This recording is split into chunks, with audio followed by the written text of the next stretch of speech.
খ্রিস্ট যখন এ জগতে ছিলেন তিনি অনেক সুন্দর সুন্দর শিক্ষা দিয়েছেন, তিনি অনেক আশ্চর্য কাজ করেছেন।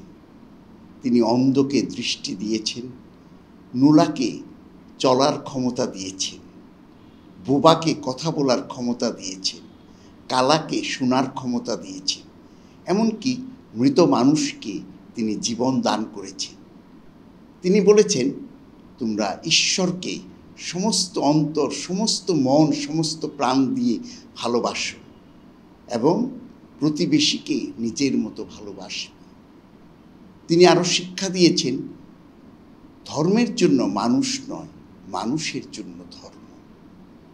এবং তিনি এই জগৎ ছেড়ে যাবার আগে তার শিষ্যদেরকে শিক্ষা দিয়েছেন, তিনি সেবা পেতে নয়, সেবা করতেই এই জগতে এসেছেন। আর সেজন্যই তিনি তার এই জগৎ থেকে বিদায় নেবার প্রকালেই তিনি তার শিষ্যদের পা ধুইয়ে দিয়েছেন, এই সেবার সুন্দর আদর্শ স্থাপন করেছেন এবং তার শিষ্যদেরকে বলেছেন, আমি যা তোমাদের প্রতি করলাম তোমরাও অন্যের প্রতি তাই করবে। এই যে যিশুর কথা, কাজ, তার জীবন দেখি তার জনপ্রিয়তা দিন দিন বৃদ্ধি পেতে লাগল।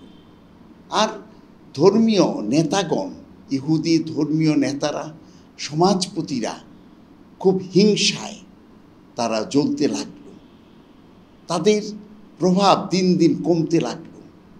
যিশুর পিছনে হাজার হাজার লোক ধাবিত হচ্ছিল, তাই তারা চিন্তা করছিল কি করে যিশুকে ধ্বংস করা যায়, তাকে শেষ করে দেওয়া যায়। এবং শেষে তারা তাই করলেন। রোমান শাসকের মধ্য দিয়ে যীশু খ্রিস্টকে মৃত্যুদণ্ড দান করলেন এবং যীশু খ্রিস্ট মানব জাতির পরিত্রাণের জন্য ক্রুশে নিজের প্রাণ ত্যাগ করলেন, জীবন উৎসর্গ করলেন, যাতে মানুষ পরিত্রাণ পেতে পারে। তারপর তাকে কবর দেওয়া হলো, কিন্তু তিনি জীবিত হয়ে উঠলেন। ইস্টার সানডেতে অনেক ভোরে কয়েকজন নারী তার কবরে গেল তার প্রতি শ্রদ্ধা জানাতে। তারা গিয়ে আশ্চর্য হয়ে গিয়েছে, কবর খোলা আর যিশু সেই কবরে নেই, কারণ তিনি পুনরুত্থান করেছেন। এবং এরপরে যিশু তার শিষ্যদেরকে অনেকবার দেখা দিয়েছেন যে তিনি জীবিত রয়েছেন। আর এই ইস্টার সানডে আমাদেরকে কতকগুলো সুন্দর শিক্ষা দান করে। অসত্যের চেয়ে সত্য অনেক শক্তিশালী, মন্দের চেয়ে ভালো অনেক শক্তিশালী, মৃত্যুর চেয়ে জীবনই বড়। তারপর ইহুদিরা মনে করেছিল যে যিশুকে মৃত্যুদণ্ড দিলে তার শিক্ষা, তার কার্যক্রম, তার পবিত্র জীবন সব কিছু শেষ হয়ে যাবে। কিন্তু তারা বুঝতে পারেনি যে সত্য কোনোদিন শেষ হয় না, সত্যের ধ্বংস নেই। যদি সত্যকে আমরা এই ধামা চাপা দিতে চেষ্টা করি, কবর দিতে চেষ্টা করি, তাহলে সত্য আরও শক্তিশালী হয়ে জেগে উঠি। তাই যিশুর পুনরুত্থান আমাদেরকে শিক্ষা দেয় যে সত্যের মৃত্যু নেই, মন্দতা, অসত্য একদিন চিরতরে পরাভূত হবে, সত্য জয়ী হবে, কারণ যীশু খ্রিস্ট পুনরুত্থান করেছেন। তৃতীয়ত, যারা খ্রিস্টকে গ্রহণ করেছে, খ্রিস্টের শিক্ষা গ্রহণ করেছে, যিশুর মতো তারাও একদিন পুনরুত্থান করবে, নতুন জীবন লাভ করবে। পরিশেষে যেটা আমরা বলতে পারি যে এই যে যারা সারা বিশ্বে কোটি কোটি খ্রিস্টিয়ানগণ আজকে একই বিশ্বাসে, একই ভালোবাসায়, একই ভ্রাতৃত্বের বন্ধনে মিলিত হয়েছে।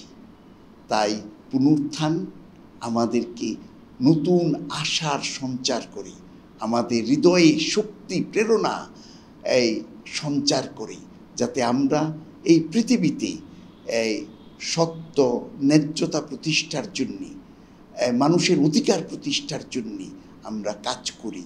আর আমরা এই পুনরুত্থানের দিনে সেই প্রার্থনা করি, পুনরুত্থিত খ্রিস্ট আমাদের প্রত্যেকের অন্তরে বিরাজ করুক, যাতে আমরা এই জগৎকে তার নীতি, তার মূল্যবোধ, তার ভালোবাসা, তার সেবা, ন্যায্যতা, শান্তি, ভালোবাসার আদর্শে সুন্দর মণ্ডলী, সুন্দর বিশ্ব গড়ে তুলতে পারি। আমি এই আজকের এই ইস্টার সানডেতে আপনাদের সবাইকে শুভেচ্ছা জানাই। পরম করুণাময় আপনাদের সবাইকে আশীর্বাদ করুন। আমি বিশেষ করে ধন্যবাদ জানাতে চাই এই সংবাদ প্রকাশ, এই মাধ্যম আমাদেরকে অনেক সুযোগ সৃষ্টি করে দিচ্ছে, যাতে আমরা এই অনেক সুন্দর আধ্যাত্মিকতা, সুন্দর মানবিক বিষয়গুলো অনেকের কাছে সহভাগিতা করতে পারি। আর আমাদের অনেকের কথা শুনে অনেকে অনুপ্রাণিত হচ্ছে। প্রভু যীশু খ্রিস্টের পুনরুত্থানের এই আনন্দ উৎসবের দিনে আপনাদের সবাইকে আমি প্রীতিপূর্ণ শুভেচ্ছা, নমস্কার জানাই। আপনাদের সবার জীবনে প্রভু যীশু খ্রিস্টের পুনরুত্থানের শান্তি আশীর্বাদ কামনা করি। আজকের এই পুনরুত্থানের দিনে আমাদের জন্য পবিত্র বাইবেলের যে শাস্ত্রবাণী নির্ধারিত আছে, আমি আপনাদের জন্যে এবং আমার জন্যে সেই শাস্ত্রবাণী পাঠ করছি। লূক রচিত মঙ্গল সমাচার থেকে। যিশু যখন মারা যান, তার পরের দিন রবিবার তার শিষ্যদের মধ্যে দুজন এম্মাউস নামে একটি গ্রামে যাচ্ছিলেন। গ্রামটি জেরুসালেম থেকে প্রায় 12 কিলোমিটার দূরে। যেসব ঘটনা ঘটেছে তা নিয়ে তারা আলোচনা করছিলেন। আলাপ আলোচনা চলছে, এমন সময়ে যিশু হঠাৎ নিজেই পেছন থেকে এসে তাঁদের সঙ্গে পথ চলতে লাগলেন। তবে তাঁদের চোখ তাঁকে চিনতে কেমন যেন বাধা পেল। যিশু তাঁদের বললেন, তোমরা চলতে চলতে নিজেদের মধ্যে কী নিয়ে এত আলাপ করছো? তাঁরা থমকে দাঁড়ালেন। তাঁদের মুখটা তখন ম্লান দেখাচ্ছিল। তাঁদের মধ্যে যার নাম ক্লেওপাস, তিনি উত্তর দিলেন, গত কয়েকদিনে জেরুসালেমে কি ঘটেছে আপনি কি সেখানে একমাত্র প্রবাসী মানুষ যিনি তা জানেন না? যিশু জিজ্ঞেস করলেন, কি ঘটেছে? তাঁরা বললেন, কেন, নাজারেতের যিশুকে নিয়ে যা কিছু ঘটেছে, কি কাজে কি কথায়, তিনি তো ছিলেন একজন শক্তিশালী প্রবক্তা। পরমেশ্বর যেমন, এই গোটা জাতির মানুষও তেমনি তার সাক্ষী। আমাদের প্রধান যাজকেরা ও সমাজ নেতারা তাঁকেই কিনা মৃত্যুদণ্ডে দণ্ডিত করবার জন্যে শাসনকর্তার হাতে তুলে দিলেন এবং তাঁকে ক্রুশবিদ্ধ করালেন। আমরা আশা করেছিলাম যে তিনি সেই মানুষ যিনি ইসরায়েল জাতিকে মুক্ত করবেন, কিন্তু ওসব তো ঘটলই। আর তাও আজ আবার প্রায় 3টে দিন পার হয়ে গেল। আমাদের কয়েকজন স্ত্রীলোক অবশ্য আমাদের স্তম্ভিত করে দিয়েছে। তারা আজ খুব সকালে সমাধিস্থানে গিয়েছিল, কিন্তু তার মৃতদেহ খুঁজে পায়নি।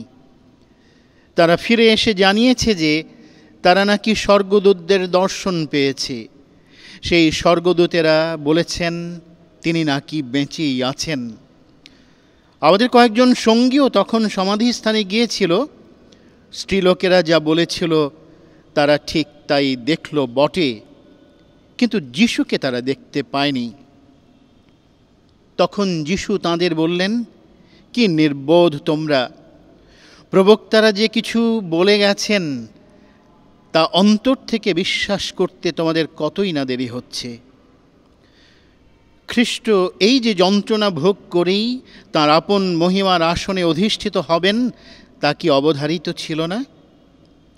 তখন তিনি মসি থেকে শুরু করে যত প্রবক্তার কথা উল্লেখ করে শাস্ত্রে তাঁর সম্বন্ধে যেখানে যা কিছু বলা হয়েছে তার অর্থ তাঁদের বুঝিয়ে দিতে লাগলেন। তারা যেখানে যাচ্ছিলেন সেখানে গ্রামের কাছাকাছি এলে যিশু আরও এগিয়ে যেতে চাইলেন। তারা কিন্তু তাকে বাধা দিলেন। বারবার বলতে লাগলেন, আমাদের সঙ্গেই থাকুন না, সন্ধ্যা হয়ে আসছে, বেলা প্রায় শেষ হয়ে এলো। তাই তিনি তাদের সঙ্গে থাকবার জন্যে ভেতরে গেলেন। তিনি তাদের সঙ্গে খেতে বসেছেন। এমন সময় একখানা রুটি হাতে নিয়ে তিনি পরমেশ্বরকে স্তুতি আর ধন্যবাদ জানালেন। তারপর সেই রুটিখানি ছিঁড়ে টুকরো করে তাদের হাতে দিতে লাগলেন। তখন তাদের দৃষ্টি খুলে গেল। তারা এতক্ষণে তাকে চিনতে পারলেন, কিন্তু সঙ্গে সঙ্গে তিনি তাদের সামনে থেকে মিলিয়ে গেলেন। তাঁরা পরস্পরকে বললেন, পথে যখন আমাদের সঙ্গে উনি কথা বলছিলেন আর শাস্ত্রের অর্থ অমন বিশদভাবে বুঝিয়ে দিচ্ছিলেন, তখন আমাদের মনের ভেতরে একটা আগুন জ্বলছিল না? তারা ঠিক সেই মুহূর্তেই পা বাড়ালেন, জেরুসালেমের পথে ফিরে এলেন। তারা সেখানে এসে দেখলেন 11 জন প্রেরিত দূত ও তাঁদের সঙ্গীরা একসঙ্গে রয়েছেন। এরা তাদের দুজনকে বললেন, হ্যাঁ, কথাটা সত্য, প্রভু পুনরুত্থিত হয়েছেন, সিমনকে তিনি দেখাও দিয়েছেন। পথে কি কি ঘটেছিল আর কিভাবে সেই রুটি ছেঁড়া দেখেই তাঁরা যিশুকে চিনে ফেলেছিলেন, দুজন শিষ্য তখন এই সব কথা সকলকে শোনাতে লাগলেন। সেই দুজন শিষ্য 12 কিলোমিটার দূরে জেরুসালেম থেকে এম্মাউসের পথে যাচ্ছিলেন। এটা কেবল তাদের যাত্রা ছিল না, এটা ছিল যিশুকে ত্যাগ করে নিরাশ হয়ে সব কিছু শেষ হয়ে গেছে ভেবে তাদের পুরনো জীবনে ফিরে যাওয়া। কিন্তু লক্ষণীয় বিষয়, প্রভু যিশু তাদের ত্যাগ করেননি। তারা দুজন যিশুকে ত্যাগ করতে চেয়েছিলেন ভুল বুঝে, পুনরুত্থিত যিশুকে না চিনতে পেরে। যিশু কোনো ভর্ৎসনা করলেন না, তাদেরকে অপরাধী করলেন না, কিন্তু তিনি তাদের মৃদু তিরস্কার করেছেন। তিনি নিজেই তাদের সাথে সংলাপ শুরু করেছেন। পথে যেতে যেতে তোমরা নিজেদের মধ্যে কি নিয়ে এত আলাপ করছিলে? এবং আমরা শুনলাম তারা কি বিষয়ে আলাপ করছিলেন। যেহেতু তাদের হৃদয় বন্ধ ছিল, তাই প্রভু যীশু খ্রিস্ট বাইবেলের পুরাতন নিয়মে তার সম্পর্কে যা যা লেখা আছে সব কিছু একে একে বললেন এবং ব্যাখ্যা করলেন। অদ্ভুত সুন্দর এক ঘটনা। এ দুজন শিষ্য যিশুকে না চিনেই নিজেদের বাড়িতে তাকে আতিথ্য দান করলেন। যিশু ঘরের ভেতরে গিয়ে খেতে বসেই রুটি ছিঁড়ে এই দুজন শিষ্যকে দিলেন, আর তৎক্ষণাৎ তারা যিশুকে চিনতে পারলেন। আমাদের প্রভু যীশু খ্রিস্ট ক্রুশে মর্মান্তিক যন্ত্রণা ভোগ করার আগে তিনি যে খণ্ড বিখণ্ড হবেন পাপী মানুষের হাতে, তার পূর্বাভাস তিনি নিজেই দিয়েছেন। প্রাবক্তিক বাণী তিনি নিজেই উচ্চারণ করেছেন। আর তিনি চিরকালের মতো এক অদ্ভুত সুন্দর বিধান দিলেন। তিনি বললেন, এই রুটির আকারে, দ্রাক্ষারসের আকারে আমরা যিশুকেই গ্রহণ করব আমাদের অন্তরে। এই দুজন শিষ্য সেই রুটি ছেঁড়া দেখে যিশুকে চিনতে পেরেছিলেন। আমরা যারা ভক্ত বিশ্বাসী মানুষ, আমরা খ্রিস্ট যজ্ঞে অংশগ্রহণ করি, আর আমরা প্রতিবার খ্রিস্ট যাগে যোগদান করে পবিত্র বাইবেলের অমোঘ বাণী, মধুর বাণী শুনি। এর মধ্য দিয়ে যিশু আমাদের কাছে জীবন্ত হয়ে ওঠেন। যিশুকে আমরা কি চিনতে পারি? এই দুজন শিষ্য একটু ভেবে দেখুন, 12 কিলোমিটার পথ হেঁটে এসেছেন, ক্লান্ত, বিধ্বস্ত, অবসন্ন তারা। বেলা পড়ে এসেছে, তারপরে তারা ঘরে ঢুকেছেন। নিশ্চয়ই আরও ঘণ্টা খানেক সময় পার হয়ে গিয়ে থাকবে। রাত নেমে এসেছে। আর যখন এই দুজন শিষ্য যিশুকে চিনতে পারলেন, তাদের ভেতরে এক অদ্ভুত তাগিদ আর তাগাদা সৃষ্টি হলো। তারা চিন্তা করলেন, তারা নিজেরা যেমন অবিশ্বাসের অন্ধকারে নিমজ্জিত ছিলেন, তাদের অন্যান্য ভাই যারা জেরুসালেমে আছেন তারাও একইভাবে বিশ্বাসের অন্ধকারে আছেন। তারা অন্তরে সেই তাগিদ অনুভব করলেন তাদেরকে গিয়ে বিশ্বাসহীনতার অন্ধকার থেকে তাদেরকে বের করে নিয়ে আসতে হবে। এটাই হচ্ছে তাদের মিশন, এটাই হচ্ছে তাদের ভেতরে অদ্ভুত এক প্রেরণা, প্রভু যীশু খ্রিস্টের পুনরুত্থানের মঙ্গল বার্তা ঘোষণা করার। তাই অন্ধকার, 12 কিলোমিটার দূরত্ব, তাদের দেহের ক্লান্তি কোনো কিছুই তাদেরকে দমিয়ে রাখতে পারেনি। তৎক্ষণাৎ আবার তারা জেরুসালেমের পথে পা বাড়ালেন প্রভু যীশু খ্রিস্টের পুনরুত্থানের মঙ্গল বার্তা ঘোষণা করার জন্য। সদ্য খ্রিস্টভক্তগণ, খ্রিস্টভক্ত হিসেবে আমাদেরও দায়িত্ব আমরা যেন পুনরুত্থিত প্রভু যীশু খ্রিস্টকে কথায়, কাজে, জীবনের আদর্শ দ্বারা অন্যদের কাছে বয়ে নিয়ে যেতে পারি। পুনরুত্থিত এবং গৌরবান্বিত প্রভু যীশু খ্রিস্টের শান্তি আশীর্বাদ খ্রিস্ট বিশ্বাসী সকল ভাই বোনের ওপর এবং যারা সরল মনে ঈশ্বরের অন্বেষণ করেন তাদের সবার উপর, মানব জাতি সকলের ওপর বর্ষিত হোক। পৃথিবীতে আরও বেশি করে শান্তি নেমে আসুক। আপনাদের সবার প্রতি আমার সশ্রদ্ধ শুভেচ্ছা। সংবাদ, ফিচার ও অনুষ্ঠানের জন্য ভিজিট করুন সংবাদ প্রকাশের ওয়েবসাইট এবং যুক্ত থাকুন ফেসবুক পেজ ও ইউটিউব চ্যানেলের সঙ্গে।